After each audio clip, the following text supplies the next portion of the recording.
Puja dan puji syukur kehadirat Allah Subhanahu wa Ta'ala yang telah mengumpulkan kita semua di dalam keadaan iman dan Islam, dalam keadaan sehat afiat, dalam keadaan kita diberikan oleh Allah Subhanahu wa Ta'ala kelapangan waktu sehingga kita dapat hadir duduk di dalam satu majlis yang dirindukan oleh orang-orang yang di saat ini telah mendahului kita. Orang-orang yang berada di alam barzah itu ketika ditanyakan apa yang mereka inginkan, maka mereka akan mengatakan minta kepada Allah agar dapat dihidupkan walaupun sesaat untuk dapat melakukan amal soleh, untuk dapat hadir di dalam majlis yang seperti ini. Semoga Allah Subhanahu wa Ta'ala ridai kita semua dengan berkumpulnya kita di pagi hari ini, dengan duduknya kita di masjid ini sambil kita niat i'tikaf. Semoga Allah Subhanahu wa Ta'ala ampunkan dosa kita semua, amin ya rabbal alamin. Salawat dan salam kepada Nabi Muhammad beserta keluarga dan sahabat-sahabatnya. Qala al-musannif rahimahullah wa nafa'ana bihi wa bi ulumihi fid darain. Qala al-habib Abdullah bin Alawi al-Haddad fi kitabihi Risalah Adab Sulukil Murid ila an qala faslun واحذر أيها المريد كل الحذر من ترك الجمعة والجماعة فإن ذلك من عادات أهل البطلات وسمات أرباب الجهالات وحافظ على الرواتب المشروعة قبل الصلاة وبعدها وواظب على صلاة الوتر والضحى وإحياء ما بين العشاءين وكن شديد الحرص على عمارة ما بعد صلاة الصبح إلى طلوع وما بعد صلاة العصر إلى غروب فهذان وقتان شريفان تفيض فيهما من الله تعالى الأمداد على المتوجهين إليه من العباد. وفي إمارة ما بعد صلاة الصبح خاصية قوية في جلب الأرزاق الجسمانية، وفي عمارة ما بعد العصر خاصية قوية لجلب الأرزاق القلبية. كذلك جربه أرباب البصائر من العارفين الأكابر. وفي الحديث إن الذي يقعد في مصله يذكر الله بعد صلاة الصبح أسرع في تحصيل الرزق من الذي يضرب في الآفاق، أعني يسافر فيها لطلب الرزق. Al-Habib Abdullah Al-Haddad di dalam kitab Risalah Adab Sulukil Murid, kita mempelajari tentang adab sebagaimana yang terdapat di dalam kitab Risalah Adab Sulukil Murid ini, dikarenakan adab itu lebih tinggi daripada amal itu sendiri. Bahkan adab itu lebih tinggi daripada ilmu itu sendiri. Diceritakan dari Abdullah bin Mubarak, ada seseorang yang mana orang ini tidak memiliki adab kepada Nabi Muhammad sallallahu alaihi wasallam. Penting soal adab ni. Apa itu adab? Adab itu, akhlak itu adalah satu perbuatan yang jika engkau tidak menginginkan orang lain melakukan itu kepada engkau, maka jangan engkau lakukan perbuatan itu. Sedemikian itulah adab sebagaimana diterangkan oleh Al-Imam Ali karramallahu wajhah. satu perbuatan, satu ucapan yang kalau engkau tidak suka orang lain mengucapkan, memperbuat itu, maka engkau jangan ucapkan dan jangan engkau buat itu. Itulah adab. Akan tetapi adab yang paling tinggi adalah adab kita kepada Allah Subhanahu wa taala dan adab kita kepada Nabi Muhammad sallallahu alaihi wasallam. Di akhir zaman ini banyak orang kurang beradab, khususnya kepada Nabi Muhammad sallallahu alaihi wasallam. Bahkan sebagian orang menganggap orang-orang yang beradab kepada Nabi Muhammad dianggap berlebih-lebihan. Al-Imam Abdullah bin Mubarak menceritakan, ada seseorang yang berkata seperti ini, bahwasannya Nabi Muhammad itu tidak lebih dari memberikan hidayah saja, sementara keimanan itu dari Allah Subhanahu wa taala. Ya, dia enggak beradab. Dia katakan Nabi Muhammad itu hanya membagikan hidayah, memberikan hidayah saja, sedangkan iman itu dari Allah. Lantas dalam cerita ini diriwayatkan bahwa yang berucap mempertanyakan kalimat berikut ini adalah Abdullah bin Mubarak ini. Kata Abdullah bin Mubarak kepada orang ini, apakah engkau yakin jika cahaya iman yang ada di dalam hatimu itu terputus dari cahaya iman Nabi Muhammad SAW, maka engkau akan selamat? Maka orang ini menjawab dengan yakinnya, iya, dia bilang. Karena dia meyakini iman itu dari Allah, tidak ada hubungannya dengan Nabi Muhammad SAW. Ketika dia mengatakan iya, maka tidak berapa lama dari waktu dia mengucapkan itu, maka orang ini didapati dia murtad dari agama Islam dan mati dalam keadaan su'ul khatimah. Karena apa? Karena tidak beradab, tidak berakhlak kepada Nabi Muhammad sallallahu alaihi wasallam. Ma'asyiral hadirin, kalau kita tidak mengenal kedudukan Nabi Muhammad, kemuliaan Nabi Muhammad, maka kita tidak akan mengenal bagaimana kedudukan Allah dan kemuliaan Allah Subhanahu wa taala. Siapa orang yang kenal kedudukan Nabi Muhammad, maka dia akan kenal siapa Tuhan Nabi Muhammad sallallahu alaihi wasallam. Maka jaga lisan kita, jaga perbuatan kita, jangan sampai kita melecehkan, meremehkan Nabi Muhammad sallallahu alaihi wasallam. Karena kunci keselamatan dunia wal akhirat ini Allah berikan kepada Nabi Muhammad sallallahu alaihi wasallam.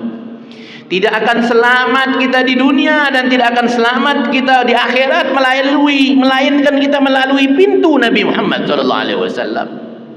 Karena kuncinya ada pada Nabi Muhammad sallallahu alaihi wasallam.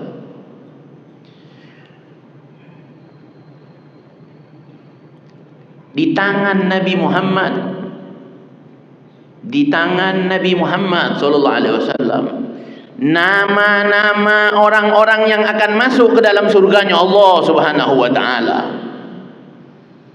di tangan Nabi Muhammad.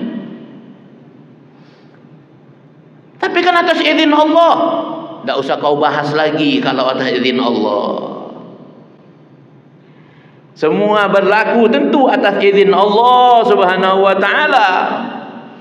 Tetapi jangan sampai kalimat bukankah atas ridha dan izin Allah lantas menjadikan kita meremehkan Nabi Muhammad, tidak berakhlak kepada Nabi Muhammad sallallahu alaihi wasallam. Sallu ala Nabi Muhammad. Maka jaga akhlak kita kepada Nabi Muhammad. Insyaallah kita selamat. Tidak ada tali yang dapat menyambungkan kita kepada Allah melainkan kita berpegang teguh kepada talinya Nabi Muhammad sallallahu alaihi wasallam.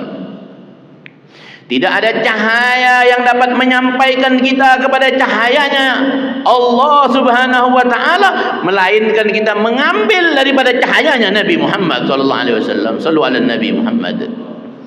Maka jangan sampai kita tidak berakhlak kepada Nabi Muhammad. Orang yang tidak berakhlak kepada Nabi Muhammad, maka orang ini tidak akan dapat berakhlak kepada Allah Subhanahu wa taala. Orang yang tidak berakhlak kepada umat Nabi Muhammad sallallahu alaihi wasallam, maka orang ini tidak akan dapat berakhlak kepada Nabi Muhammad. Orang yang tidak menjaga akhlak kepada umat Nabi Muhammad, maka dia tidak akan dapat menjaga akhlaknya kepada Nabi Muhammad. Dan orang yang tidak dapat menjaga akhlaknya kepada Nabi Muhammad, maka orang ini tidak akan berakhlak kepada Allah Subhanahu wa taala.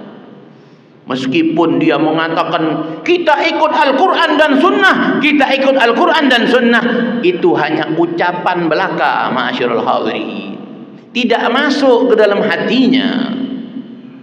Oleh karena itu, jaga akhlak kita kepada Nabi Muhammad. Sallu ala Nabi Muhammad. Al-Habib Abdullah Al-Haddad mengatakan, wahai orang-orang yang ingin mendekatkan dirinya kepada Allah Subhanahu wa taala, hendaknya kalian betul-betul memperhatikan tentang Jumat, solat Jumat. Jangan anggap remeh solat Jumat, karena itu wajib bagi kita, kecuali bagi orang-orang yang dalam keadaan musafir, maka mereka mendapatkan keringanan untuk boleh tidak mengerjakan Jumat, tapi tetap sholat zuhur. Siapa lagi orang yang dapat uzur di dalam Jumat? Orang yang dalam keadaan sakit. Bahkan orang yang menjaga orang yang lagi sakit. Bahkan kalau kita kaji di dalam kajian ilmu fikih, hujan bahkan menjadi salah satu sebab seseorang untuk boleh tidak melaksanakan Jumat. Meskipun dalam hal ini ketika dikaji lagi, para ulama berbeda pendapat dalam hal tersebut, ya. Tetapi ini menjadi uzur bagi seseorang untuk dia boleh tidak melaksanakan Jumat. Akan tetapi kita, ma'asyiral hadirin, hendaknya jangan sampai mengentengkan, menganggap ringan, memudah-mudahkan di dalam urusan syariat. Ya, memang agama Islam ini agama yang mudah. Ya, Islam itu agama yang mudah, agama yang menggembirakan. Yassiru wa la tu'assiru, kata Rasulullah. Permudah, jangan persulit dalam urusan agama ini, tapi jangan dimudah-mudahkan. Wabashiru wala tunafiru, berikan kabar gembira, gembirakan orang yang masuk dalam agama Islam ini, digembirakan. Nabi kita ini paling senang membuat gembira umatnya. Iya, Nabi Rasulullah itu, ya, senang kalau melihat umat nih, senang. Jadi jangan bikin susah umat Nabi Muhammad sallallahu alaihi wasallam. Bahkan Nabi mendoakan orang yang memudahkan umat Nabi Muhammad, Allah akan mudahkan urusan dia. Nabi doakan. Bahkan Nabi doakan orang yang mempersulit urusan umatku, kata Nabi Muhammad, sulitkan dia ya Allah, susahkan dia ya Allah. Bahkan Nabi Muhammad SAW memberikan kabar gembira kepada kita semua. Apa kabar gembira dari Nabi Muhammad SAW? Dalam satu hadisnya Nabi mengatakan, kullu ummati yadkhuluna al-jannah illa man aba. Kata Nabi, seluruh umatku masuk surga, pasti masuk surga, Kalau Nabi yang ngomong, pasti itu, bukan prediksi kalau yang ngomong Nabi Muhammad. Kalau yang menyampaikan itu Nabi Muhammad, itu bukan prediksi, itu kepastian dari Allah Subhanahu wa taala. Wa ma yantiqu 'anil hawa in huwa illa wahyun yuha. Tidaklah dia, yakni Nabi Muhammad SAW, mengucapkan sesuatu melainkan itu adalah wahyu dari Allah Subhanahu wa taala. Kata Nabi, kullu ummati yadkhulunal jannah. Seluruh umatku pasti masuk surga. Gembira enggak kita dengan ini? Alhamdulillah. Jadi yang mendoktrin kita masuk surga itu Nabi Muhammad. Doktrin siapa itu? Doktrinnya Nabi Muhammad. Kemarin heboh, ada yang mengatakan ini para habib-habib mendoktrin diri mereka, keluarga mereka pasti masuk surga. Tidak, bukan para habib yang mendoktrin. Yang mendoktrin kita pasti masuk surga Nabi Muhammad SAW. Kira-kira keluarga Nabi Muhammad itu umat Nabi Muhammad bukan? Bahkan dalam riwayat yang lain, kata Nabi Muhammad SAW, siapa itu Alu Muhammad? Siapa itu keluarga Nabi Muhammad? Alu Muhammad kullut taqi. Keluarga Nabi Muhammad adalah setiap orang yang bertakwa kepada Nabi Muhammad, kepada Allah Subhanahu wa taala. Setiap orang yang bertakwa kepada Allah itu adalah keluarga Nabi Muhammad sallallahu alaihi wasallam. Jadi ada keluarga Nabi dari sisi nasab, ada keluarga Nabi dari sisi agama. Kita umat Nabi Muhammad adalah keluarga Nabi Muhammad dari sisi agama. Dan orang yang memiliki nasab, ketersambungan nasab, hubungan dengan Nabi Muhammad SAW tanpa diikuti dengan ketakwaan, maka dia keluar dari ikatan hubungan nasab kepada Nabi Muhammad SAW. Ya. Illa man aba, kata Nabi. Seluruh umatku pasti masuk surga kecuali yang enggak mau. Kira-kira ada yang enggak mau masuk surga? Atau enggak yakin surga itu ada? Yakin surga itu ada? Pernah lihat? Kok yakin kalau enggak pernah lihat? Hah? Kenapa yakin kalau enggak pernah lihat? Bukankah orang sekarang ini semua mau dilihat? Kalau lihat baru yakin. Wah, sekarang Beb sudah enggak ada lagi, wali-wali itu enggak ada lagi. Kenapa? Karena enggak macam dulu wali itu. Kalau dulu wali itu bisa terbang, ya, bisa mindahkan cangkir ini, bisa, ya. Dulu begitu, karena memang diperlukan di saat itu. Ya, mukjizat itu bagi orang yang enggak yakin. Para nabi, para rasul itu dilengkapi oleh Allah dengan yang namanya mukjizat. Untuk siapa itu? Untuk orang-orang yang keyakinannya lemah. Kalau yang yakinnya kuat, tidak butuh mukjizat. Makanya Sayyidina Abu Bakar As-Siddiq disebut As-Siddiq karena dia tidak membutuhkan mukjizat, dia yakin dengan Nabi Muhammad SAW. Ya. Bahkan ketika Nabi menyampaikan tentang Mi'rajnya, ya, Nabi menceritakan bagaimana peristiwa Isra dan Mi'rajnya. Sebagian, ya, orang-orang yang di saat itu beriman kepada Nabi Muhammad murtad gara-gara itu. Ketika kalimat itu yang diucapkan Nabi disampaikan kepada Sayyidina Abu Bakar, ya, karena tujuan, ya, mereka menyampaikan itu dengan harapan ini Sayyidina Abu Bakar juga lari dari Nabi Muhammad. Tapi karena yakinnya yang kuat, imannya yang kuat, Kata Sayyidina Abu Bakar, kalau yang menyampaikan dia, maka yang lebih dari itu aku percaya.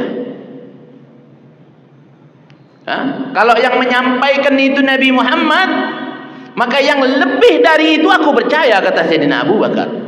Tidak butuh kepada bukti. Jadi orang yang masih kepengen lihat bukti, itu berarti orang yang imannya lemah. Kalau diajak berzikir, diajari ngamalkan ini, baca itu, apa yang dia tuju? Dia pengen lihat buktinya. Mana buktinya? Kalau kita ngamalkan ini begini, kalau kita ngamalkan itu begitu, mana buktinya? Ketika dia tidak mendapatkan bukti itu, dia tinggalkan amal. Kami ini beb,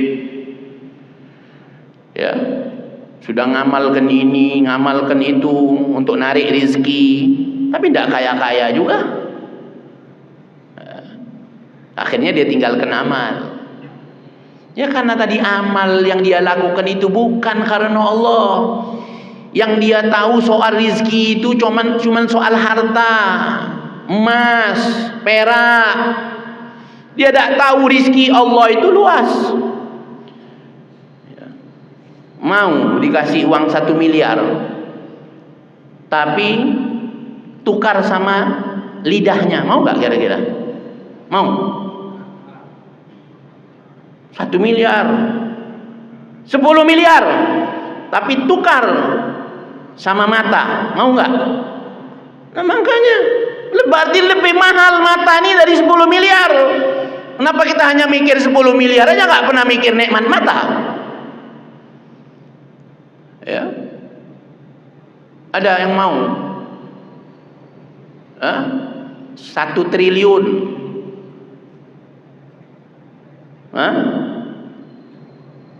Tapi tukar sama nyawa, mau?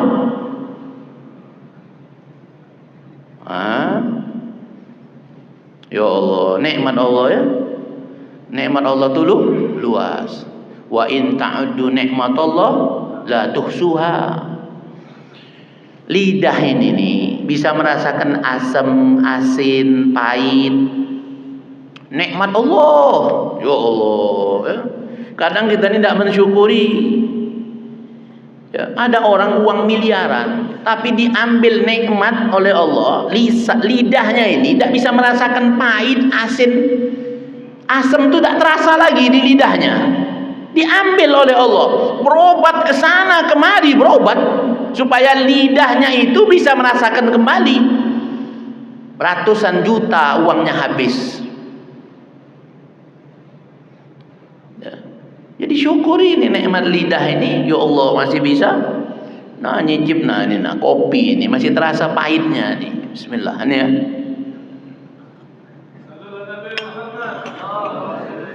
Alhamdulillah. Ada pahitnya, ada manisnya. Oh luar biasa. Coba kalau nggak terasa kopi ini, apa nikmatnya coba? Lidah ini tidak bisa merasakan apa nikmatnya. Punya uang miliaran, ya, tapi makan mie tek-tek itu tak terasa nikmatnya itu mie tek-tek itu. Ya Allah, ya, nikmat Allah. Tapi ada nikmat yang dijamin oleh Nabi Muhammad, nikmat yang abadi, nikmat yang tidak ada kekurangan di dalamnya, nikmat yang terus bertambah dan bertumbuh. Kalau di dunia ini ya, kita tiap hari makan kambing, nasi kebuli tiap hari. Ya, hari ini kebuli sama kambing, besok kebuli sama kambing, lusa kebuli, kira-kira 1 minggu kebas nggak lidah kita kira-kira? Aduh, kepengen makan nasi padang nih. Padahal kebuli ini mahal ini. 1 hidangannya 600.000. Tapi tiap hari mau. Itu aja kebas lidah kita ya. Tapi kalau di surga nanti, hari ini kebuli, besok kebuli, lusa kebuli. Kebuli yang hari ini dimakan, ya, besok makan kebuli. Kebuli besok itu lebih nikmat dari yang hari ini. Yang lusa kita makan itu lebih nikmat dari yang 2 hari yang sudah berlalu. Hari ketujuh kita makan kebuli juga itu di surga. Di hari ketujuh itu lebih nikmat daripada 6 hari yang sudah berlalu. Nikmatnya terus bertambah dan bertumbuh. Beda dengan nikmat di dunia ya. Atau nikmat di dunia kita makan kullu syai'in jadid ladzid. Segala sesuatu yang baru itu biasanya lezat. Makan kebuli untuk waktu kali pertama lezat. Tapi seminggu makan kebuli udah enggak nikmat lagi. Itu dunia, itu nikmat dunia. Jaminan Nabi untuk kita nikmat di akhirat. Kecuali yang tidak mau. Sahabat tanya, siapa yang tidak mau ya Rasulullah masuk surga? Qala man ata'ani dakhalal jannah wa man asani faqad aba. Siapa orang yang taat pada aku, kata Nabi Muhammad, ikut aku, maka dia masuk surga. Siapa yang menentang aku, berpaling dari aku, berarti dia tidak mau masuk surga. Ada Nabi tidak bilang masuk neraka yang tidak ikut aku ya. Tidak ada. Kalau Nabi mau ngomong begitu lebih pantas. Tapi Nabi kita tidak mau kita ini masuk neraka. Bahkan Nabi itu menyelamatkan kita. Dalam satu hadis diriwayatkan oleh Imam Muslim, kata Nabi, kalian ini berlomba-lomba mau memasukkan diri kalian ke dalam api neraka. Dan aku tarik ikat pinggang kalian, aku selamatkan kalian, kata Nabi Muhammad. Ini Nabi Muhammad, masyaallah hadirin. Bahasanya enggak kasar loh. Halus bahasa Nabi Muhammad. Yang tidak ikut aku berarti tidak mau masuk surga ya. Kira-kira kalau Nabi ngomong yang tidak ikut aku masuk neraka, pantas gak kira-kira? Pantas gak? Lebih pantas Nabi ngomong begitu. Nah kita bingung lihat orang akhir zaman ini ikut Nabi yang mana begitu ya. Gak sama-sama dia masuk neraka. Tampilannya beda dengan dia masuk neraka. Kau ini umat Nabi Muhammad apa umat iblis? Kau ini menyebarkan dakwah Nabi Muhammad atau dakwahnya syaitan? Ya. Nabi itu kepengen neraka tuh supaya sepi. Engkau ini mau masukkan orang ke dalam neraka semua. Ya. Nah, ini jangan ikutin, ini ajaran iblis ini. Manhajnya iblis. Manhaj iblis itu mau memasukkan orang ke dalam neraka. Kalau manhaj Nabi Muhammad menyelamatkan orang dari neraka. Bahkan Nabi menyatakan syafaati li ahlil kabairi min ummati. Syafaatku ini, kata Nabi Muhammad, untuk pelaku-pelaku dosa besar. Kalau dosa kecil insya Allah sudah dihapuskan Allah kita nih. Bagaimana cara menghapus dosa kecil? Ya dengan istighfar. Bagaimana menghapus dosa kecil? Puasa Arafah. Bagaimana menghapus dosa kecil? Puasa Asyura. Salat. Kata Nabi, di antara salat dengan salat yang lain mukaffaratun bainahuma. Ya, di antara salat dengan salat yang lain menghapuskan dosa yang ada di antara keduanya dari Jumat ke Jumat. Nah, insya Allah kalau dosa kecil tidak ada lagi, insya Allah. Maka jaga iman yang ada di dalam hati kita, jangan sampai kita mempersekutukan Allah.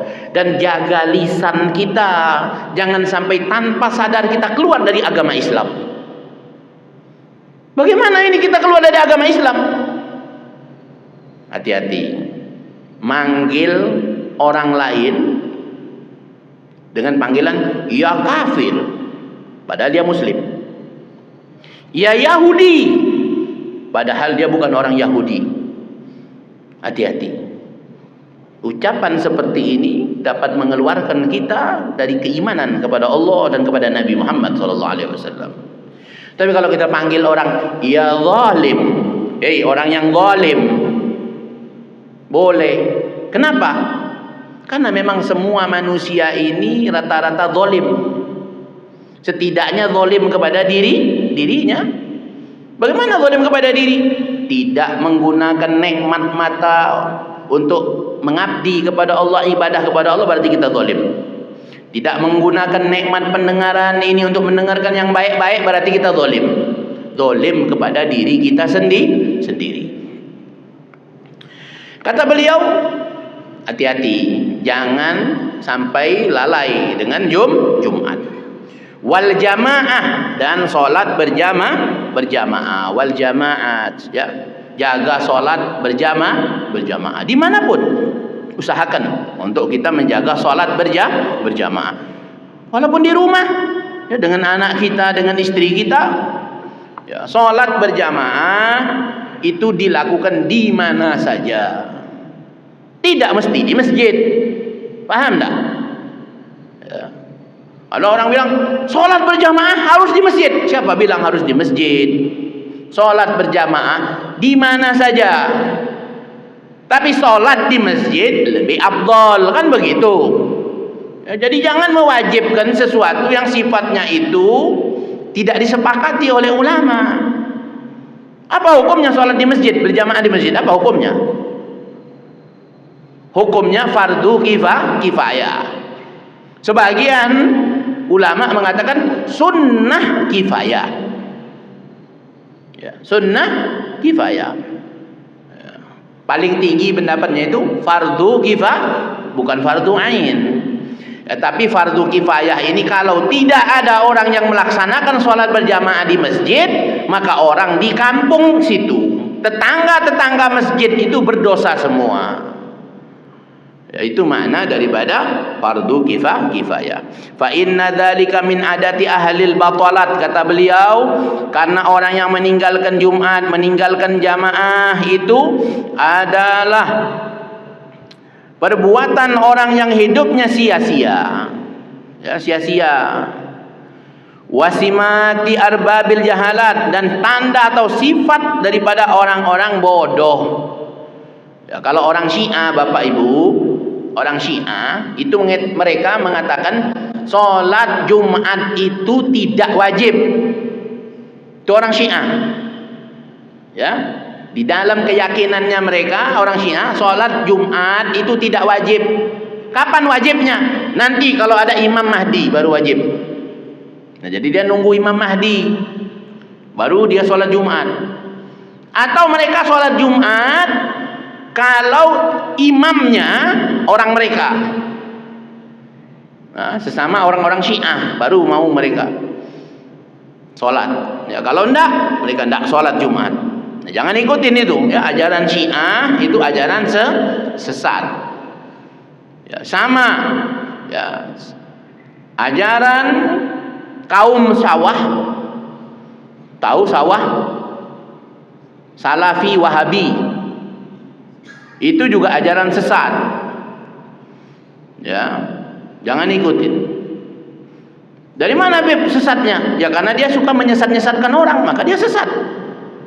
Ya, orang yang mengkafirkan orang lain, dia itulah kafir, kata Nabi. Jadi orang yang suka menyesat-nyesatkan orang lain, dia itulah orang sesat. Orang yang suka membid'ah-bid'ahkan orang lain, dia itulah ahli bid'ah. Simple, Nabi ngasih rumusnya itu simple. Ya, Nabi ngasih rumusnya itu simple. Orang yang memanggil orang lain kafir, dia itulah yang kafir. Jadi orang yang dikit-dikit membid'ahkan orang lain, dia itulah ahli bid'ah. Ya, bukan orang yang berzikir, bukan orang yang memperingati ini dan itu, ahli bid'ah bukan. Ya. Wahafidh ala rawatib, kata beliau, jaga solat rawatib, yakni solat sunnah yang mengiringi solat-solat fardu, Qabliyah dan Ba'diyah. Jaga. Jadi setelah kemarin kita disuruh taubat, kemudian kita disuruh menjaga mata kita dan telinga kita, kemudian setelah itu kita disuruh membersihkan hati kita, kemudian setelah itu kita disuruh untuk menjaga wudhu kita, dan setelah itu kita dianjurkan untuk menjadi orang yang semangat di dalam melakukan kebaikan. Dan sekarang kita diajak oleh beliau Al-Habib Abdullah Al-Haddad untuk apa? Untuk menjaga Jumat dan solat berjamaah. Dan kata beliau, jangan tinggalkan solat sunnah yang mengiringi solat fardu. Ada berapa rakaat semuanya? 22 rakaat. Salat sunnah ya, yang mengiringi salat fardu ada 22 rakaat semuanya. Baik yang muakkad dan yang ghairu muakkad. Yang muakkadnya ada berapa? Ayo kita hitung. 2 rakaat sebelum subuh.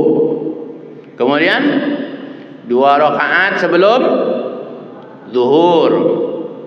2 rakaat setelah zuhur. Kemudian 2 rakaat setelah maghrib. Kemudian 2 rakaat setelah isya. Berarti ada 10. Hafal tak? Keprok atuh.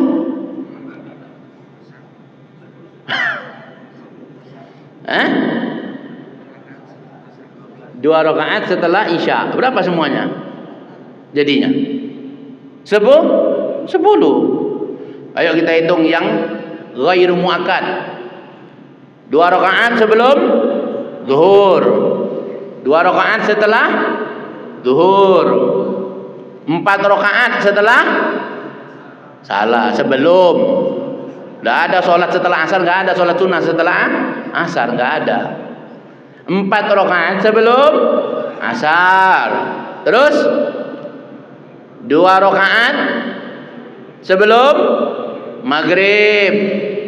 Terus 2 rakaat sebelum isya.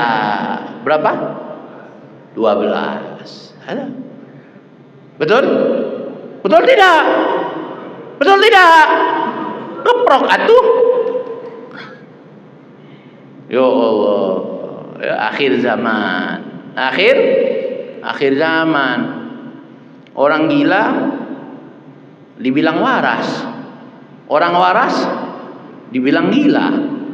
Orang jujur dibilang pembohong. Pembohong dikasih amanah. Akhir zaman. Akhir zaman. Ya. Hati-hati akhir zaman. Jaga ini yang 22 rakaat. Kemudian apa lagi kata beliau? Hendaknya kita menjaga sholat witir. Minimal sholat witir berapa rakaat? Minimal 1 rakaat. Minimal. Ya Allah, pelit sekali orang ini ya.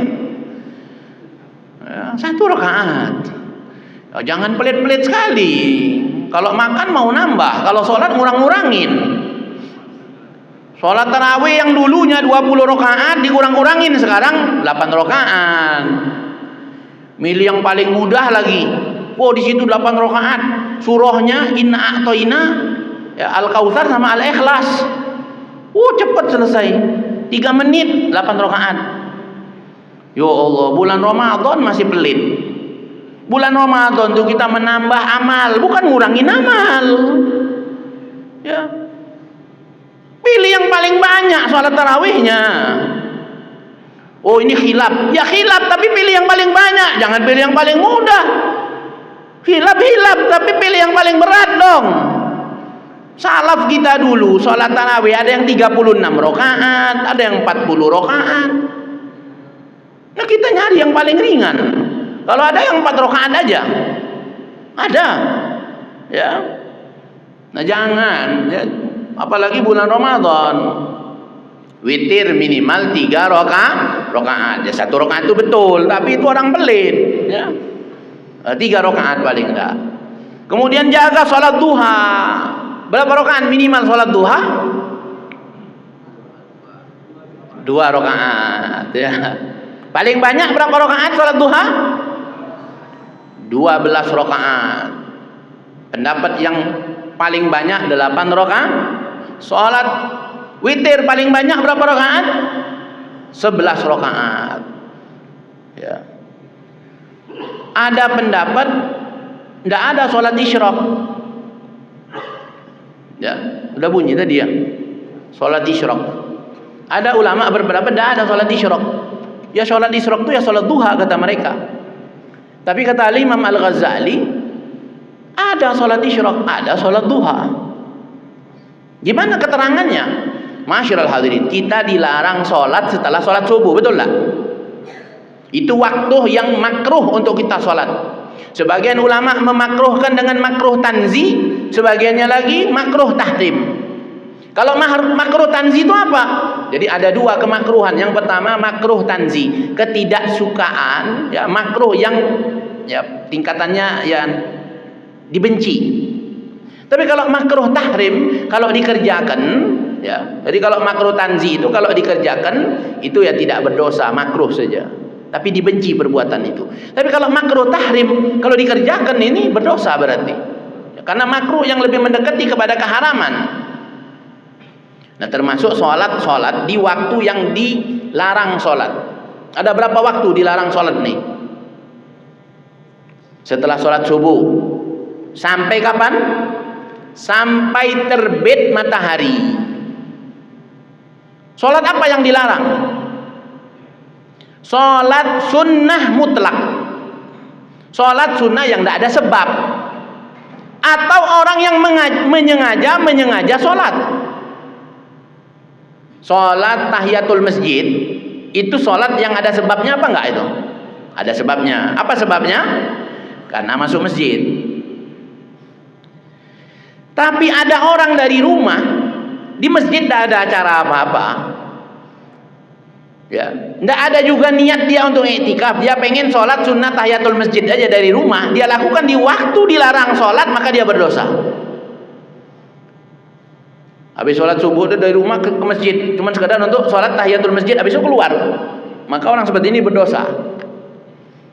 Kenapa? Menyengaja sholat di waktu yang dilarang sholat. Padahal kan sholat ya, harusnya dapat pahala sholat, tapi ini kok berdosa? Ya karena tidak taat kepada Nabi Muhammad SAW. Nah, ini dilarang sholat waktu ini sampai terbit matahari. Jadi kalau ini batasnya ufuk nih, ya ini ufuk, ini matahari ini di sini, ya matahari habis subuh nih, habis sholat subuh, ini matahari baru mau naik nih kan, mau terbit nih. Nah ini di waktu yang dilarang sholat. Sampai kapan? Sampai dia betul-betul terbit, tuh melewati batas ufuknya, nih terbit. Ketika matahari itu sudah terbit, nampak lingkarannya itu, maka hilanglah waktu dimakruhkan sholat. Kenapa dimakruhkan di situ sholat? Kan itu pertanyaannya. Kenapa dilarang? Padahal sholat kan kapan aja harusnya. Iya. Ya, kenapa dimakruhkan? Dan di mana dimakruhkan? Sholat di waktu-waktu ini dimakruhkan di luar Masjidil Haram, di luar Mekah. Tapi kalau di Mekah tidak berlaku ini. Waktu makruh ini tidak ada di sana. Kenapa dilarang oleh Nabi? Karena matahari itu kata Nabi SAW ketika terbitnya itu di antara dua tanduk syaitan. Kok bisa? Iya. Keterangan para ulama ini, ketika matahari terbit, setan ini mendekatkan wajahnya ke matahari. Jadi matahari itu dia dekatkan. Nah, jadi seakan-akan di antara dua tanduknya itu terbit. Nah, itu maknanya itu begitu, ya. Tujuan apa? Tujuan syaitan ini supaya orang-orang yang menyembah matahari itu menyembah dia. Nah, itu begitu. Maka kita diperintahkan oleh Nabi untuk menyelisihi perbuatan orang-orang itu. Makanya kita dilarang sholat di situ. Paham ya? Sampai matahari naik. Nah, kalau dia sudah terbit, inilah namanya isyraq. Terbit sudah. Nampak lingkarnya. Nah, itu masuk waktu isyraq, sholat isyraq. Nah, adapun masuknya waktu sholat duha, ketika matahari itu naik sampai setinggi tombak. Jadi kalau tadi di sini ufuk, dia matahari naik di sini, itu waktu isyraq. Kalau dia naik lagi, baru masuk sholat duha. Sampai kapan waktunya sholat duha? Sampai masuk waktu zuhur. Ketika matahari istiwa, yakni kalau kita berdiri tidak ada bayangan kita, itu juga termasuk waktu yang dimakruhkan sholat. Tidak boleh sholat di situ. Walhasil, ya, jaga sholat witir, jaga sholat duha. Yang terakhir, kata beliau, hendaknya kita menghidupkan waktu di antara dua isya. Apa yang dimaksud isya'in? Waktu di antara dua isya itu adalah waktu setelah sholat maghrib dan sholat isya. Nah ini, oh ini waktu emas ini. Ya. Jangan sia-siakan waktu antara maghrib dan isya. Oh sekarang banyak orang-orang tua yang tidak perhatian lagi dengan ini. Dia biarkan anaknya nonton TV, dia biarkan anaknya main, dia biarkan anaknya sibuk dengan HP. Di antara waktu ini, ya, jangan sia-siakan waktu di antara maghrib dan isya. Isi dengan zikir, isi dengan baca Quran, isi dengan perbuatan yang baik, isi dengan majelis ilmu. Ya. Ini waktu emas.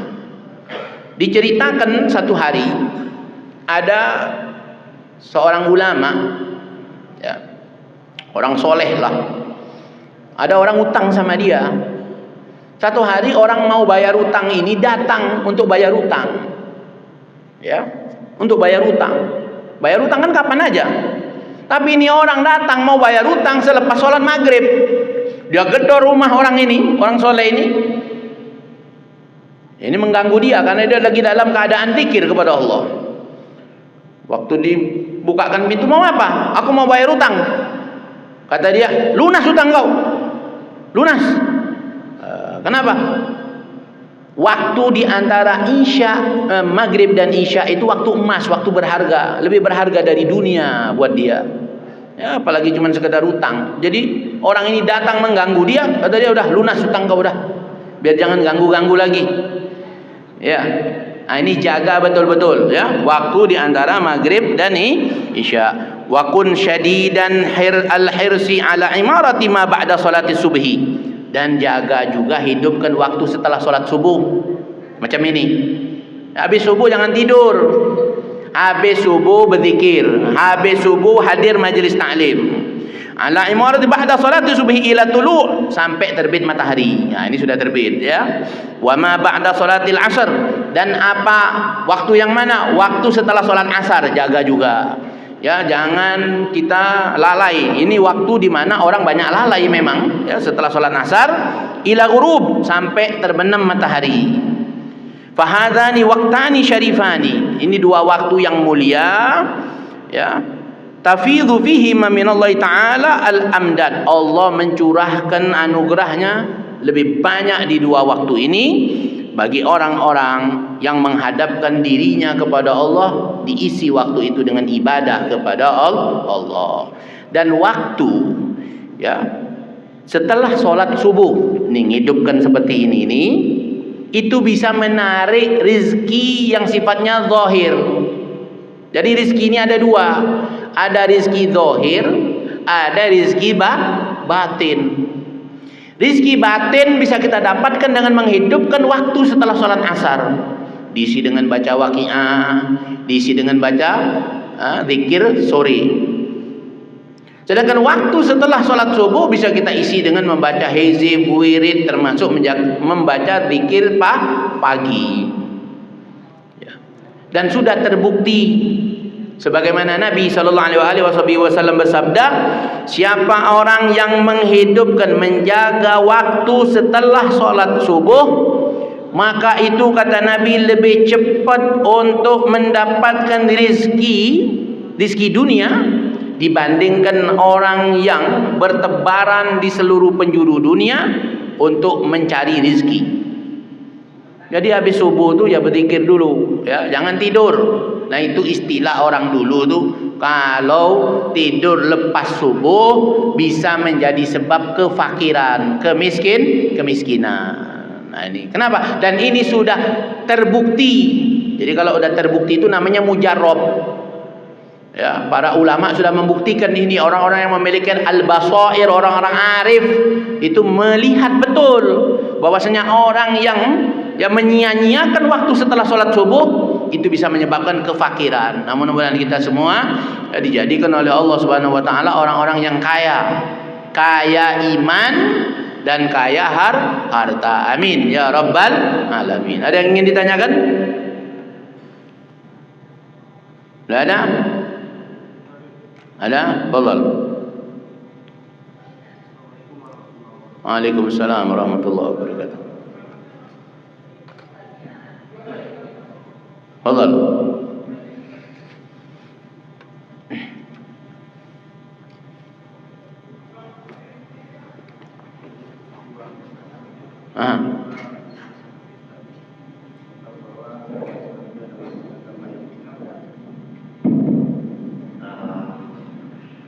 Ada satu pengalaman ketika saya ditugaskan kerja ke luar daerah, di tempat Jakarta. Ketika itu tepat pula dengan waktu sholat Jumat. Di dalam ruangan kegiatan itu boleh dilanjutkan dan boleh tidak, karena masuk waktu Jumat. Alhamdulillah saya memilih untuk melakukan sholat Jumat, dan ada sebagian tidak melakukan sholat Jumat karena pemahamannya ini waktunya boleh kita tidak melakukan sholat Jumat, sementara kita bisa melakukan sholat Jumat di sana. Ini mohon penjelasannya. Yang kedua, ini terkait kegiatan liburan kan, contoh mungkin dari Pekanbaru kita ke Padang, itu kan kalau dihitung perjalanannya tak sama, kita bisa termasuk musafir di situ. Nah, apakah kita menggunakan mobil sendiri, ada waktu keleluasan waktu kita untuk bisa berhenti dimanapun untuk sholat, termasuk sholat berjamaah. Tapi kita melihat ada sebagian bahwa mendahulukan sholat tersebut berkatakan, sehingga mengutamakan perjalanan. Ini mohon penjelasannya Amin, yang lebih sebaiknya seperti apa. Terima kasih Amin. Assalamualaikum warahmatullahi wabarakatuh. Waalaikumsalam warahmatullahi wabarakatuh. Ya, baik. Jadi tidak melaksanakan Jumat itu adalah rukhsah, ya, ini keringanan. Nah, bagi yang ingin melaksanakan Jumat itu yang afdal. Ya. Kita kalau musafir dalam keadaan perjalanan itu boleh menjamak sholat, ya, atau mengqashar sholat, dan boleh menjamak juga mengqashar. Nah, ini adalah keringanan yang Allah Subhanahu wa taala berikan kepada kita. Yang afdal yang mana? Yang afdal sholat seperti biasa. Yang itu yang afdal. Termasuk tadi sebagian orang-orang berpendapat, kan masjid banyak, ngapain kita mau jamak-jamak, sholat aja di waktunya. Itu yang afdal. Itu yang afdal menurut pendapat sebagian ulama. Sebagian lagi berpendapat yang afdal adalah menjamak dan mengqashar, atau mengqashar sholat atau menjamak sholat. Itu yang afdal. Kenapa? Karena itu keringanan yang Allah berikan. Menerima, mengambil keringanan yang Allah berikan itu lebih baik, karena ini pemberian dari Allah. Kira-kira kalau ada orang ngasih kita, ente bilang nggak usah, nggak perlu anak, kira-kira gimana kira-kira? Nah, begitu ulama berpendapat ngambil keringanan yang Allah berikan, bonus itu dari Allah, itu lebih afdal menurut sebagian ulama. Nah, maka silakan ente mau pendapat yang mana, ya, boleh dua-duanya. Yang tidak boleh itu yang tidak sholat. Nah, tidak boleh. Alhamdulillah. Ya, akhirnya ada lagi? Tidak ada? Nah, baik. Ya, kalau nggak ada kita baca zikir ya. Nah, baca zikir. Bismillah.